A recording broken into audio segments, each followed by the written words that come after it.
Okay, starting turn 3, September 42, or up to September 42. And we drop some more ships on the board. And some of the stuff that was used up in the first turn returns. And likewise, for the Americans, well, we have a couple of things at Ceylon. And then a bunch of battleships at Pearl Harbor. Now these show up even though this is gone. I don't know what happens to these guys if Pearl falls. I assume they come in somewhere else. I don't remember the game essentially being over if Pearl Harbor falls. I remember it just being a lot harder and uglier. The repair points being gone, for example. Now, here's the problem. The Japanese hold the Hawaiian Islands. If they hold it again, Pearl Harbor falls. And obviously the ships under repair are going to be in trouble in that case. So I've got to kind of focus on trying to hold that, retake that with the Americans. But I also have to worry about holding the rest of the territory. I can't give Japan everything on the board just to make sure I get to keep the Hawaiian Islands. Of course, I move last with the Americans, so I have a lot more flexibility here. And the Japanese lost a lot of their light cruisers, along with most of their carriers, but they took out the American carriers with it. Losing most of those light cruisers means I don't have the ability to claim everything at once anymore. That was something that would come in handy on a turn after all those carriers were wiped out, because I could pick and choose then where I am. We'll see. And indeed, the likelihood of losing Pearl Harbor is high enough, like the repair points. If it's lost, the U.S. can get their reinforcements in Samoa. Of course, the Japanese have no such advantage, and it kind of makes sense, but if the Japanese somehow screw up and lose Japan, they lose. Well, they won't be getting their reinforcements. They don't have as many they don't rely on them the way the U.S. does. I've spread out my forces. The Japanese have grabbed a fair amount of additional territory. You can notice they did not put any cruisers out in kind of the exterior places. Their plan there is to throw their air forces in the ground-based air to patrol that. The light cruisers are less effective than the ground-based air at defending things, so using them in the Japanese islands and the Marianas makes sense to me, because there can be no Allied attack on either of these now. They're completely controlled within the perimeter. That's a nice step to take for Japan once you get to that point, which usually happens fairly quickly. The Allies have a harder time. They don't want to go on the offensive, because then they're adding new forces to what the Japanese can bring to bear against them. They do want to hold everything they have, but that may be impossible. I've put out significant British forces protecting Australia, but over here I've got 3 areas that I'm kind of defending, and I only have 1 aircraft carrier. And the Japanese have still, granted some of them are pretty small, 1, 2, 3, 4, 5, 6, 7, 8 carriers available. So this is going to be a rough period for the Allies. I get to see, after the planes are placed, where the Japanese decide to commit. In terms of planes, the Japanese, cover their perimeter. There's not much that can be done there. The U.S. is almost obviously not going to attack here. But for the U.S., they have almost as many planes. Heavy commitment in the Hawaiian Islands, fair commitment in the Mandate. And then there's the Brits. And the question is, well, what do I want to do with the Japanese? Obviously, if I hold Hawaii another turn, that's fantastic. But is it worth going up against 3 of these air units? And of course, we're going to be seeing the Yorktown as well. that's the hard call here, and I've got to figure that out. Where the Japanese want to, they can probably take the Hawaiian Islands if they expend for it. Alternatively, though, they can get more points if they grab, say, the Coral Sea and the Mandate. They're facing as many planes there, though. Indian Ocean, they can probably get a pretty fair-sized force there. Real problem with Marines. The Japanese slide here next to Dutch Harbor. They have another one repositioning perhaps to take into Guadalcanal or something like that, but that's for the future. Then I look at the U.S. Marines and I'm thinking, well, I don't really want them getting into Dutch Harbor. I can't leave the Hawaiian Island zone. I could either sail out and become worse targets or sit there for an air raid if it happens. I'll sit for the air raid because I've got defenses against that. And a big showdown in the islands is what it came up as. It doesn't make sense to attack these things split up facing as much when I've got more to gain here. The only other thing the Japanese did was they pumped a battleship into the Bay of Bengal. The Brits were thinking they could hold it without any air support or additional navies or anything. Well, they thought wrong. It's not a big deal. It's 1 point I'm taking away from the Allies. Could have done the same here by sending the Yamato there, but instead I figured that was too valuable. If I could get that over into the Hawaiian Islands battle, that would be more valuable.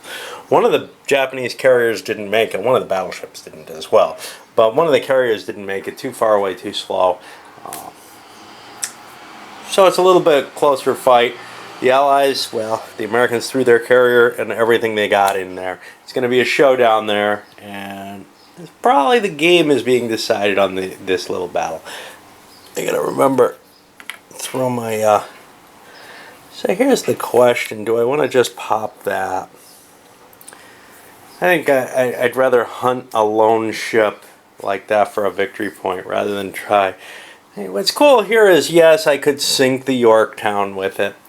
But, I think the Yorktown's going to be gone early anyhow. Let me see if I can get a first shot. I don't remember the order there.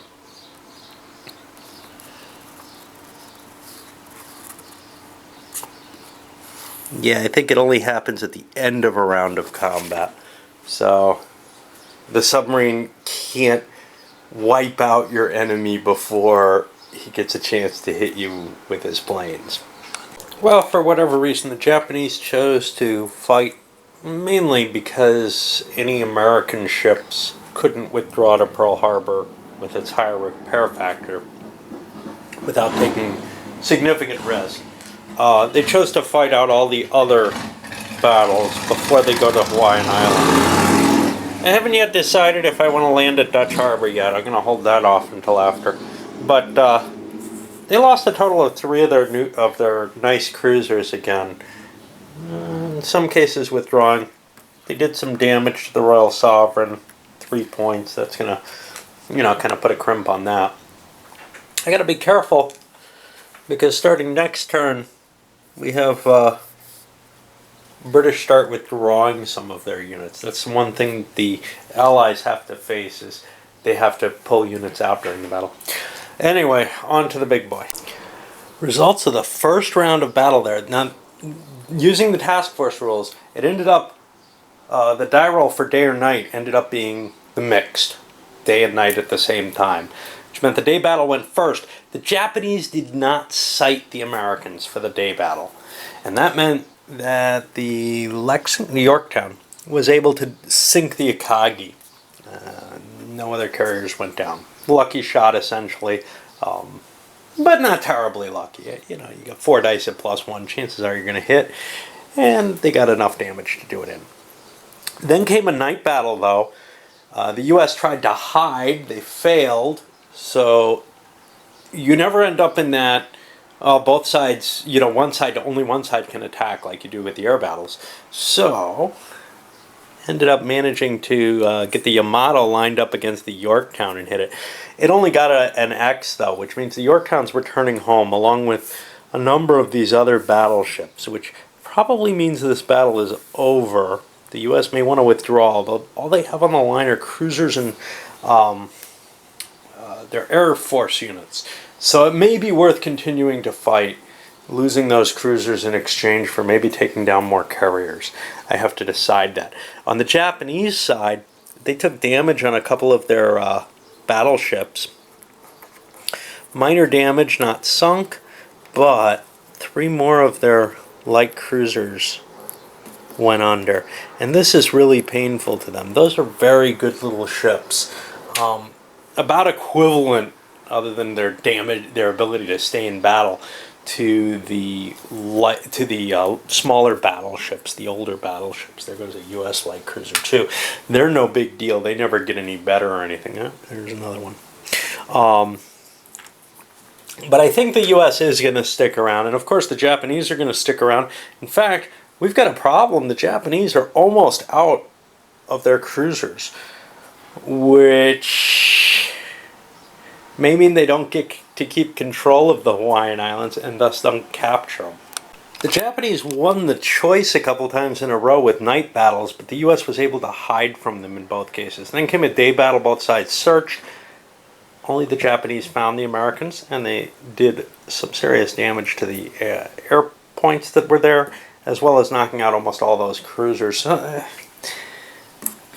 This is our deaths from the cruisers. Some of them are being sent home. Well, the last of the U.S. cruisers got sunk in a night action, and now it's really just day actions, and it's who finds who and what they can do. The Japs have to stick around and keep fighting it out, because otherwise they won't be able to gain their control that they want. And the power of the ground-based air is shown. The total death toll, 3 carriers for the Japanese. A couple more sent packing, but those aren't that big a deal. These air units are finally knocked out. They'll be coming back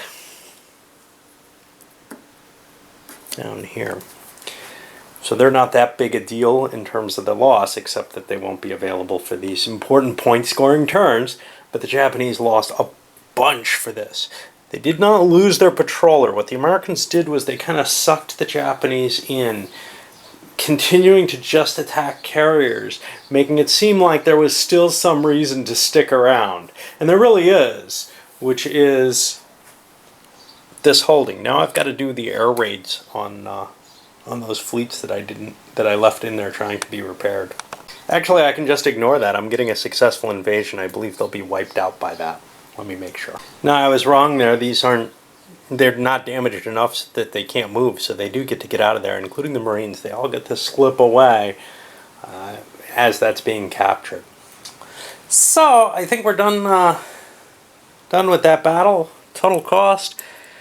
You know, the Americans didn't lose much in terms of naval assets, but the point value, the swing on this, may be enough to make a big difference. The one thing the Japanese can't do, though, they can't try to get above the 29 points. That doesn't help in this scenario. So now the goal becomes trying to hold on to as much of what I have as possible. I don't really want to expand anymore. That's too expensive. What I want to do is, now that I have Pearl Harbor, I want to use that. Now, it would be great if I could take the U.S. mandate, on the other hand. So if that looks like it's a possibility, I will go for it. And you'll see, the U.S. only gets 1 more carrier. They're kind of low on air power right now. Of course, they do have 3 more planes here, so they can probably defend it. We'll see. Alright, so the Japanese right now have hit 28 points. They've conquered Pearl Harbor. After taking Dutch Harbor, it looks likely they'll be able to get the North Pacific and have that under their control. The U.S. really can't even get anything there. They had to withdraw their ships back to Australia, or the U.S. mandate. This is a pretty powerful position. In terms of winning the game now, the goal is to keep at least the break-even point as long as possible. That's going to be, that's always kind of the trick here. If you get this big advantage early on, oops, these guys aren't here. I could return them to Pearl. They don't want to go to Pearl, though. They're going to want to land at Guadalcanal, I believe.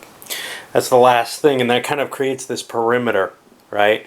That's always the goal, is to create a perimeter that the opponent can't use ground-based air on. Right now, the only place the Allies can use ground-based air is the South Pacific. That would interfere with me. So that's got to be my next step in a lot of ways. Of course, U.S. mandate is also a possibility as a desirable place to land. But if I could take this, it's essentially over, because the U.S. will get no more reinforcements, right? I'll only be dealing with whatever comes in at Ceylon, and we got the removals. So that's the high-risk Japanese, hey, can I win the game all at once? If I had my little air base here at New Hebrides, yeah, that would be an option. But I haven't really played for that, and I think I paid too high a price on the Hawaiian Islands to be able to have a reasonable chance of taking the U.S. mandate, facing how many aircraft? These aren't here. Of course, these I can't knock out either. Looks like I'm facing 3 aircraft plus 2 for next turn, 5. There's going to be 2 full heavy carriers. I don't think I can take that out. I could get lucky, but right now it looks to me like my better option is to try to maintain as much of this as I can, some of which I can keep hold of very, very cheaply. All this area in here, very cheaply, because the U.S. can't even get into there. The only areas that are on my perimeter are along here. That's where I have my ground-based air that I'm going to be using. And I think it's going to be rough for the U.S. to win this one. All right, let's put this one up.